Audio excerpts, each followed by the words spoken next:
of perfection. So I think it'll be an interesting conversation. We tend to create this notion, this idealized notion of perfection, and then torture ourselves for not living into it and stop ourselves from doing things because of it. And so we get to look at that dynamic today. But before we get started, let's just take a moment to get settled in and take a deep breath in through your nose and hold it. And let's imagine clean, crisp oxygen just flooding into your lungs, into your bloodstream, nourishing every cell and every organ in your body, bringing vital life energy. And as you exhale, exhale any tension, any stress. And now let's take another deep breath in through your nose and hold it.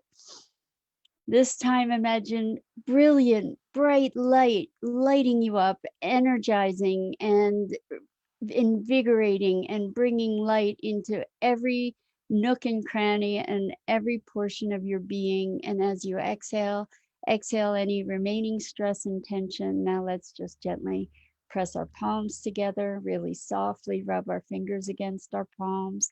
Feel this tingling and the tickling and the softness, and allow yourselves to become present right here, right now. Welcome, welcome, welcome. I'm excited to get started with this chat, but I'm experiencing a little bit of technical difficulty that I didn't realize until I actually went live.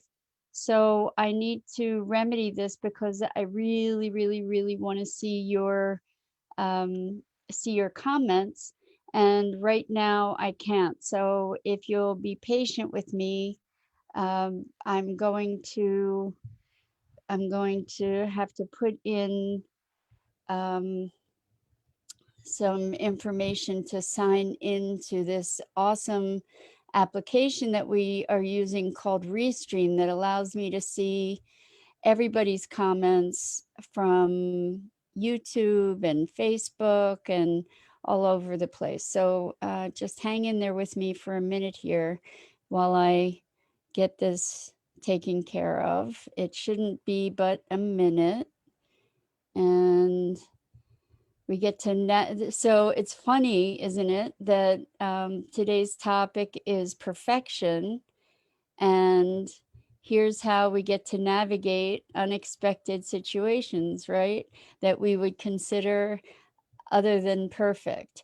So this is so funny. Now I'm looking at having to verify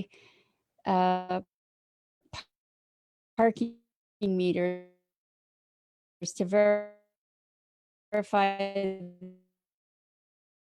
that I'm a human. It's not letting me log in. This is, I'm sorry, and I hope you'll just hang in there with me. It should just take a minute. There we go. Okay, so crisis averted. And thank you for your patience. I should be able to see your comments now. So let's talk about perfection and how perfection, like we use it tyrannically on ourselves, you know, where we torture ourselves and others based on this notion that we fabricate of perfection.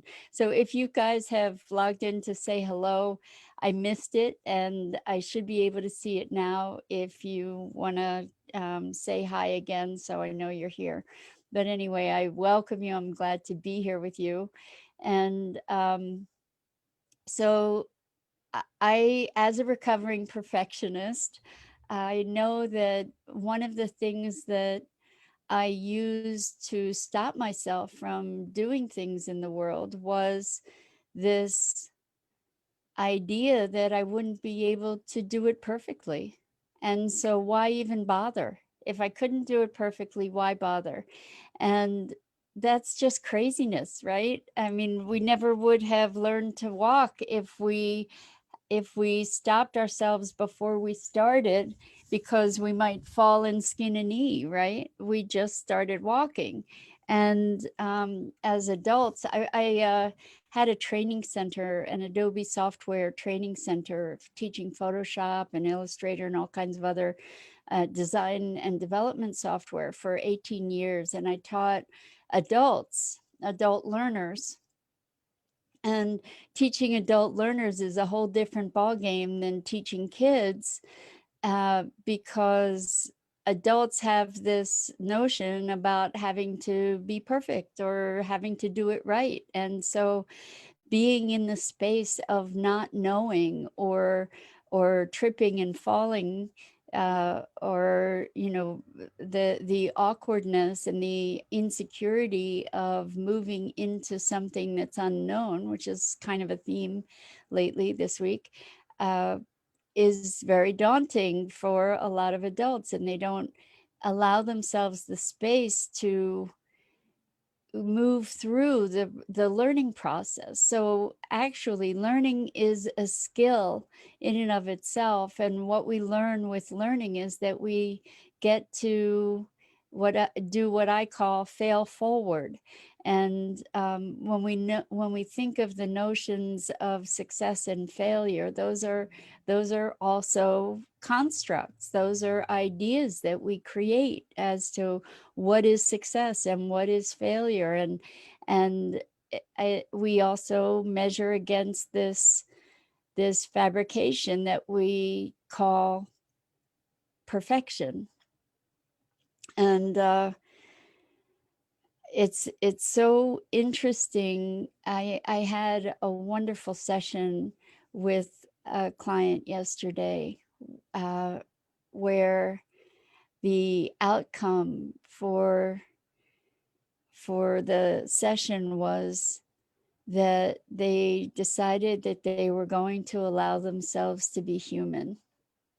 And it's really interesting to look at how our notion of perfection kind of is a denial of our humanity, when we imagine perfection to be some kind of unachievable pinnacle of performance, and then we measure ourselves as against that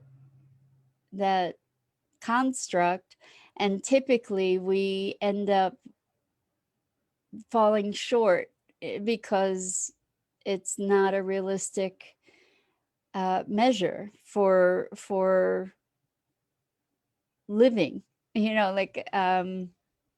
If we're always in a position to have to be doing something perfectly, we will do nothing, because we can't achieve that. There may be moments of that ideal, but what if we look at perfection as the way that things are? If we can allow that we are perfectly imperfect and imperfectly perfect, if we can allow ourselves to wrap our heads around manipulating this construct so that it leaves room for us to breathe and be and express and explore and stumble and get up again. And that's what life is. Life is not about doing it right.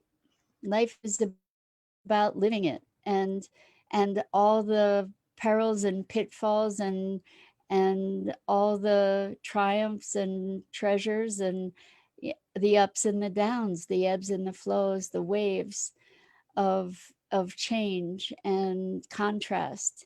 And that's really what life is embracing that vast spectrum, not just trying to live on one end, or not just revering one end of that experience as the part that's valued.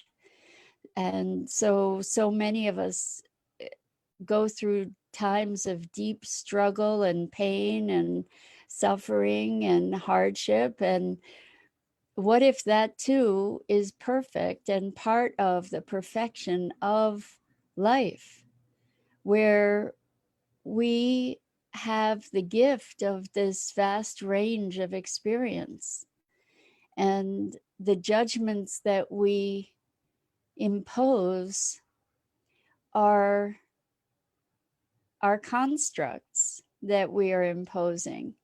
And we get to choose whether those constructs are life affirming or if they are serving to limit and constrict our possibility. So I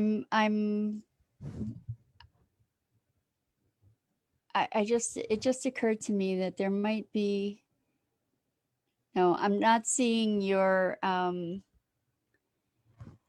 comments, so I'm wondering if you're out there. So if you're out there, please just, because I had some technical difficulties this morning. So if you're out there, please just chime in and say hey. So I know I've got things properly on board here.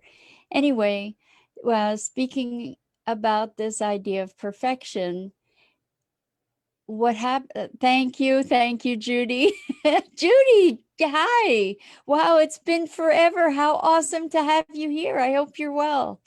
It's so cool to be doing these conversations, having these connections with you guys, and then having people in my life from the past popping in.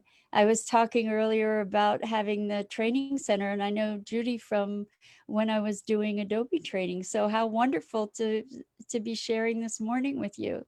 Really cool. So we're talking about perfection, and I know that when we find ourselves imperfect, sometimes when we make mistakes, one of the initial responses to the experience of making these mistakes is with shame.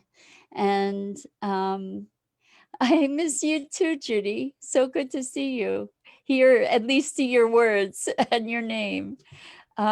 So when when we when we don't achieve the measures of accomplishment or performance that we think we should, big air quotes around should, achieve, then we often respond with shame and disappointment and self-judgment um, and beat the heck out of ourselves because we didn't meet a certain standard that we believe we should have met, and or that other people believe we should have met.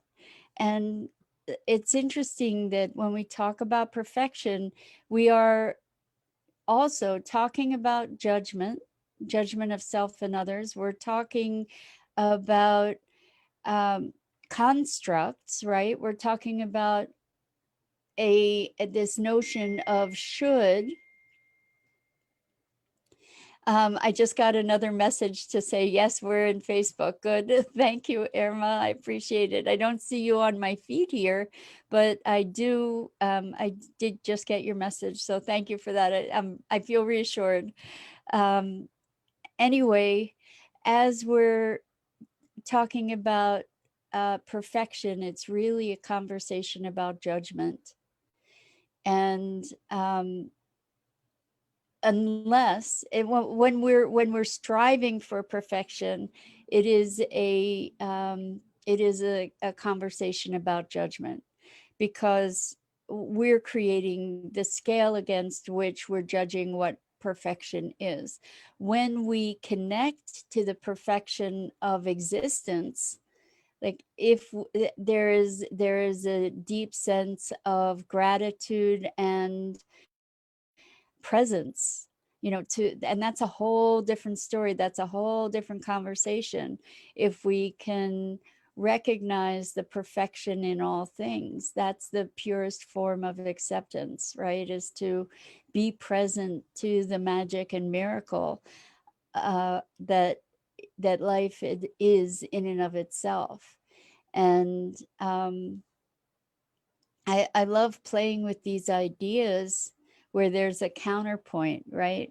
Normally, there's Irma. Welcome. Good morning. So glad to have you here, and so glad to be here with everybody sharing this. And I think so many of us brutalize ourselves with this whole notion of perfection and performance. And we all, I am not in any way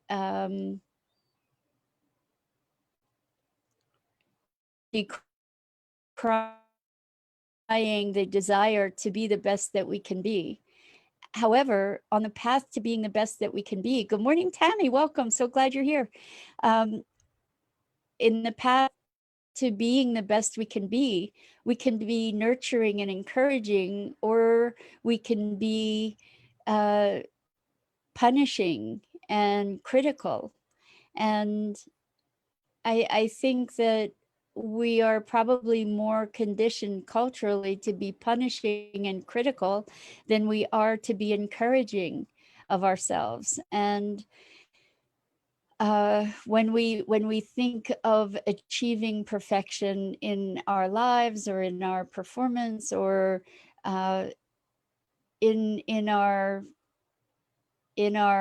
pursuits, then we can often derail ourselves before we even get started. Like, I'm not going to bother trying to learn to play the piano because I'll never be a concert pianist.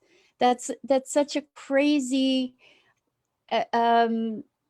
correlative conversation. I mean, it's a crazy correlation. It's like, what does learning to play the piano have to do with being a concert pianist? And why should I be comparing myself to that level of performance if I have a desire and drive to learn to play the piano? One thing really has nothing to do with the other. It's kind of like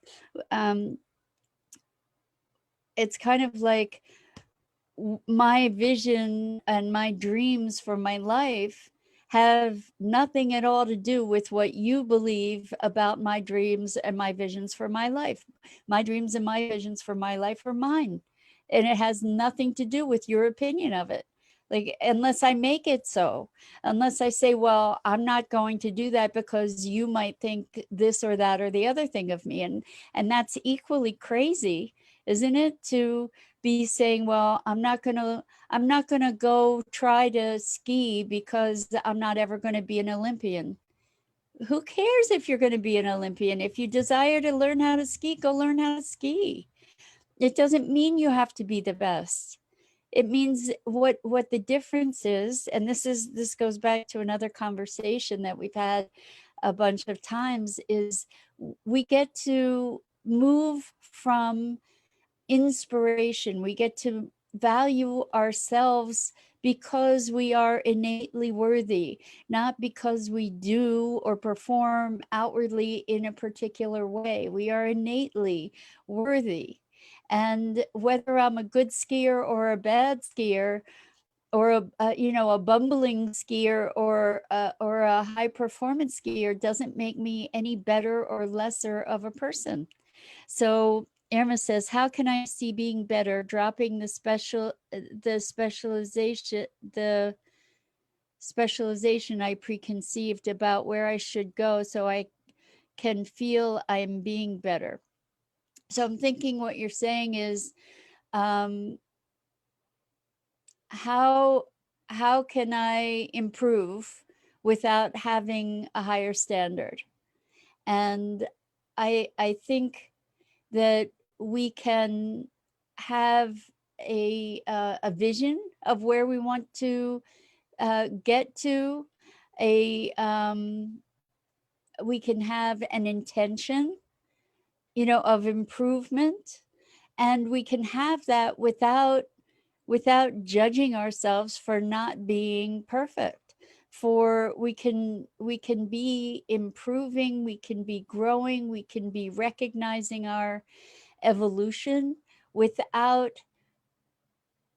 shoulding ourselves, without telling ourselves that we should be at a different place, or we should be performing better, or we should be doing something other. So it's interesting in your sentence, Irma, you said should, where should I get? So the thing is that if we're in process, and this is really like one of my major themes, is to, yes, Irma says, I like the word improving. Yes, improving, growing, evolving, awakening. The thing about all of those words is that they're um, well, improving is kind of a judgment word, actually, but as I am learning something, I can see improvement, or I can see where my skills are getting stronger. So I guess we can let the word improving slide. But, you know, we have the opportunity to be ever evolving. And we can imagine that as we're evolving, we're improving. Now, we may have moments where along our path of improvement, the path of improvement or growth or learning or evolution is not an evenly growing path. It's not necessarily a path where it's it's always one step forward or two steps forward. Sometimes there are steps backward, and that's part of that process. That's part of the process of improvement. It's like, well, today I was able to practice on the piano, and I actually got through, and I didn't make any errors in my in my exercises. And then tomorrow maybe I make several errors. Does that mean that I'm not still improving? Not necessarily. What happens is when we learn is we gather information, we have a grasp of it, we then maybe retrace, or what happens is it's getting deepened in our awareness. Then we surface some places where we're not as sure in our knowledge, and it looks like we're backsliding, but that's not necessarily true. And so the path to learning and improvement is not a straight line. And so the idea here with this conversation around perfection is to enable ourselves the gift, or to give ourselves the gift of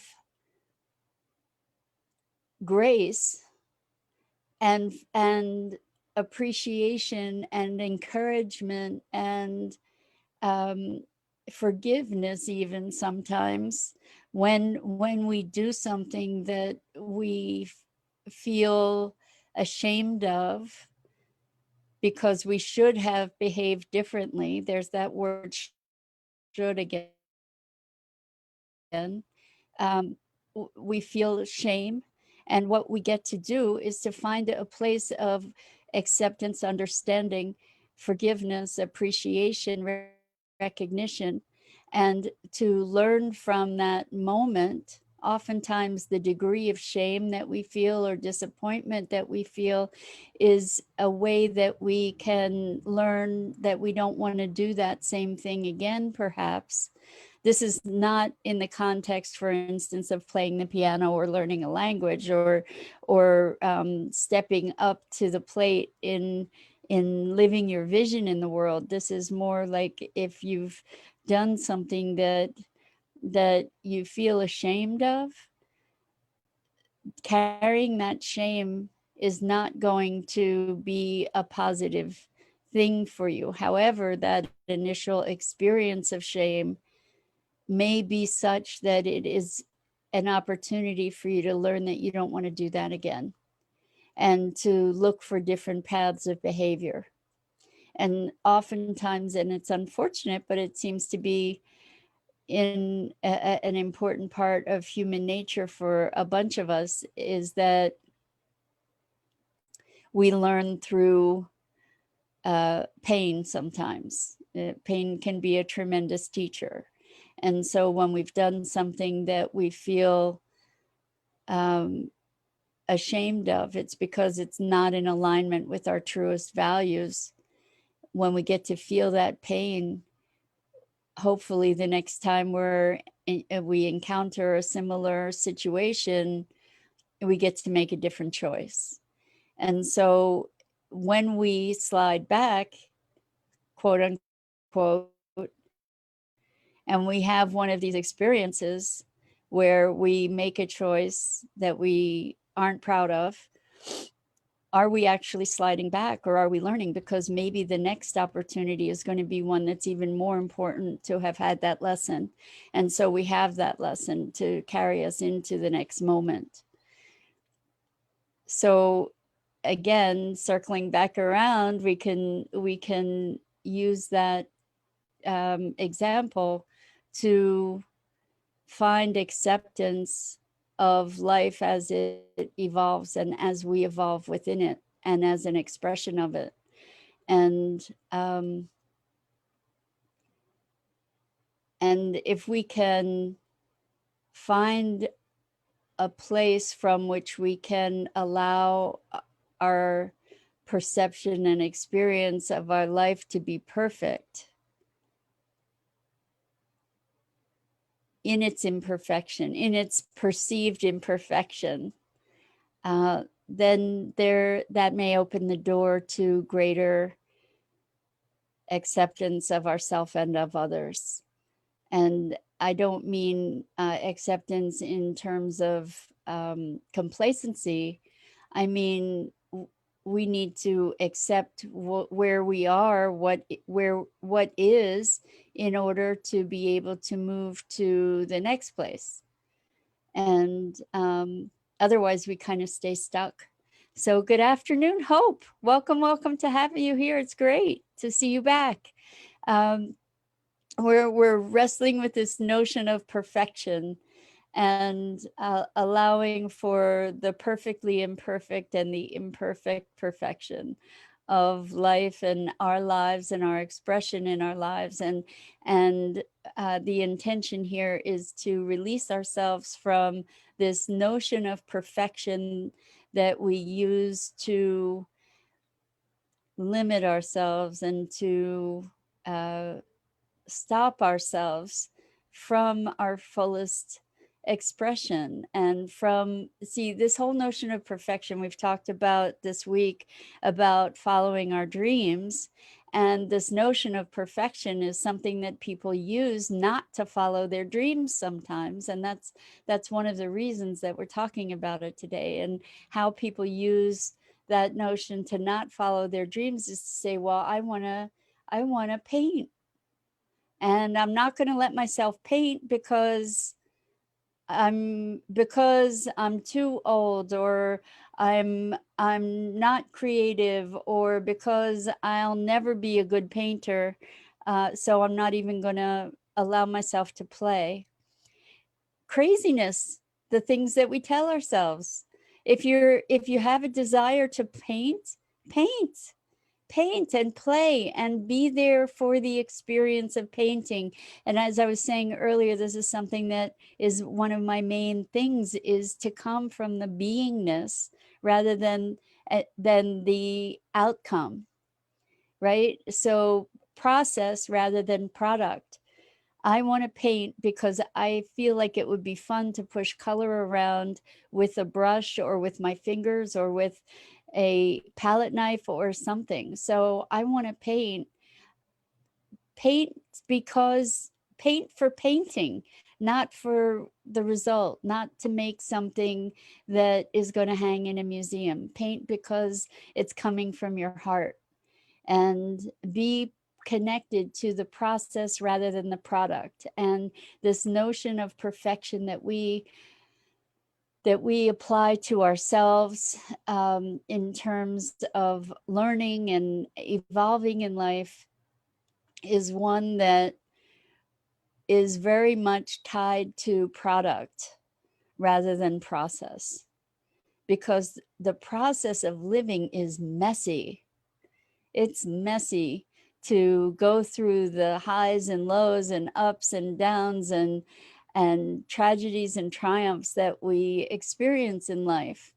It's messy, and it doesn't have anything to do with the notion that we most often hold about perfection. You know, we look at other people and say, oh, they have the perfect life. Well, you don't know what somebody else's life is. You don't know what their life is on the inside. You don't know what they're thinking. You don't know what their angels and demons are, you know? What you're doing is you're projecting your notion or your perception or your interpretation of what you see, and you're projecting it as their experience and then comparing yourself to them, right? To this imagining. And good morning, Tammy Martin. We have Tammy Fisk and Tammy Martin. It's the TNT uh, crew back again. It's great to have you guys both here. And it's so wonderful to be just sharing this time with everybody. I think this perfection conversation, it does tie into opening up your dreams, because when you allow yourselves to fail, what does failure mean? There's I for years and years and years I had an identity as a failure. Growing up in my family, there was a lot about failure, and I felt like I was a failure. I believed that I was a failure, and when you believe that you're a failure, um, there are a lot of things that you're not going to even bother to try, right? Because you're a failure. Why would you even? I mean, of course you're going to fail. And identifying with the notion of being a failure is a self-fulfilling prophecy, because whatever you try, you're going to fail, right? So one of the things that I got to do was to redefine my notion of what failing meant. And what I realized, and this is something that I coach people in, is fail fast, fail forward. And what does that mean? It means, like, find out what doesn't work so that you can find out what does work. The more we find out what doesn't work, the more likely we are to find out what does. You know, we've heard of Edison discovering more than 200 ways to not create a light bulb. And so if we learn from our failures, their failure with a small f. In other words, it's just like, it's feedback. Failure is feedback, and that's really all it is. And it's only failure if you quit. Okay, so it's kind of like, as long as you get up one more time then you get knocked down, then it's not failure. So Tammy says the expectation of family is one we need to discard and set our own path. Absolutely, Tammy. So you make a really good point about how much our notion of success and failure and perfection and goodness and achievement, etc., is something that we inherit without even being aware of from our families. So we grow up in an environment and we believe that the things that we learn and we know within that context are the way that things are, because that's all we know. So we don't have a reference point and a point of comparison. And so what you're talking about, Tammy, is getting to what I call a meta level, where we kind of get to step back and say, wow, what are the operative beliefs here? What are the operative ideas? What are the operative judgments that are going on here? And actually bring them to conscious awareness. And then when they're in conscious awareness, we have the ability then to question them and to recognize, wow, I adopted that. Like this whole failure thing, it was from other family members. It wasn't about me. And I internalized it. And so we get to look at, holy moly, look what I did. Look what I allowed myself to believe without even ever questioning it.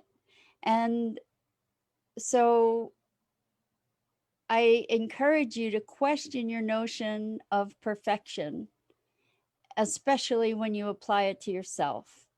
And until you can allow yourself to be perfect in your imperfection, or just discard that whole conversation completely, um, maybe you can keep looking and evaluating and massaging that whole notion, and provide yourself with greater freedom to be able to make mistakes, because nobody is ever going to try or attempt or reach for anything grand if you're afraid of making mistakes. So I was talking about adult learners. Adult learners have a greater aversion to making mistakes than kids do, right? And because they're trained into being expected to do everything right, to do it right the first time or the second time or the 10th time, to do it right. And because adults are trained into doing things right, there's shame and upset around messing up. Well, guess what? Here's a news flash. We're human beings. We all mess up. That's part of being a human being. And it's how we integrate and recover from and evolve from where we mess up that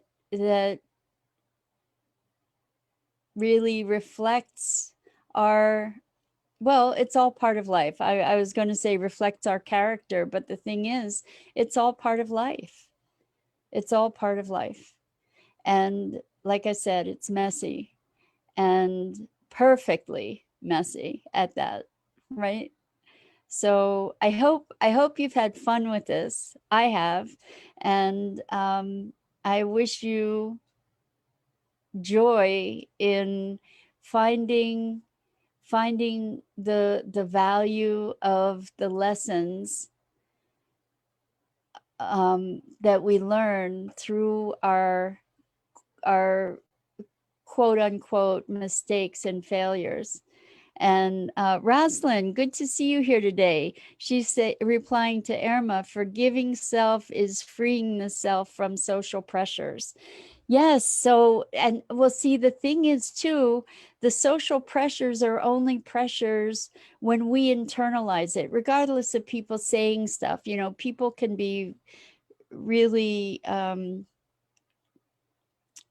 people can be wonderful and people can be terrible to each other. And social pressures where people are telling you how you should be, whether they're telling you or not, it's only pressure if you receive it. If you receive that maybe their perspective has merit, and it may, but if you're choosing to do something, don't do it because you feel pressured. Do it because you're choosing to. You may choose to say, well, the consequences of doing that thing are less than the consequence of having to listen to all these people uh, expressing their opinions. You may choose to do that and um, do it that way, rather than saying, because I'm being pressured. It's actually a choice. So we covered a lot of ground. We covered perfection and failure and choice and vision and dreams and learning and humanity. So the beauty of the conversation that spurred this whole thing on from yesterday is that this person made the beautiful and freeing and life affirming movement from this impossible